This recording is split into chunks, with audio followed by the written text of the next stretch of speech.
আসসালামু আলাইকুম ভিউয়ার্স, তো কেমন আছেন আপনারা? চলে এলাম আমাদের ফার্স্ট ভিডিওতে। দেখাবো আমরা সোশ্যালে একটা টিপস অ্যান্ড ট্রিক্স।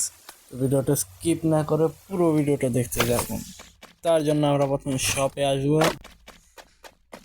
শপে এসে এখান থেকে এই যে কাঠের এগুলো কিনে নেব, যেখানে স্ট্রাকচারের মেটেরিয়াল পাওয়া যায়। তারপর আমরা চলে যাবো এই পুতুলের উপরে। তো স্কিপ না করে ভিডিওটা দেখতে থাকুন।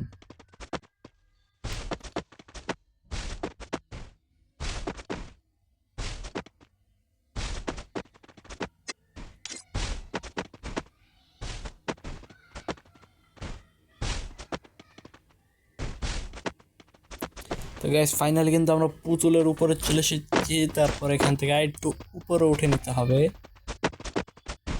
আরে বারবার পড়ে যাচ্ছি। আমরা উঠে গেছি। তারপর আমাদের স্কেট বোর্ডটা অন করে একবার জাম্প করবে। তারপরে এখান থেকে লাফ দিয়ে ডাবল জাম্প করলেই তোমরা দেখতে পারবে তোমাদের স্কেট বোর্ডটা কিন্তু ঠিক এইভাবে ঘুরবে, যা দিয়ে কিন্তু তোমরা সোশ্যালে অনেক অনেক মজা করতে পারবে। তো কেমন লাগলো আজকের ভিডিও সবাই কমেন্টে জানাবে, এবং যারা ইউটিউব থেকে দেখছো অবশ্যই ইউটিউব চ্যানেলটাকে সাবস্ক্রাইব করে দেবে।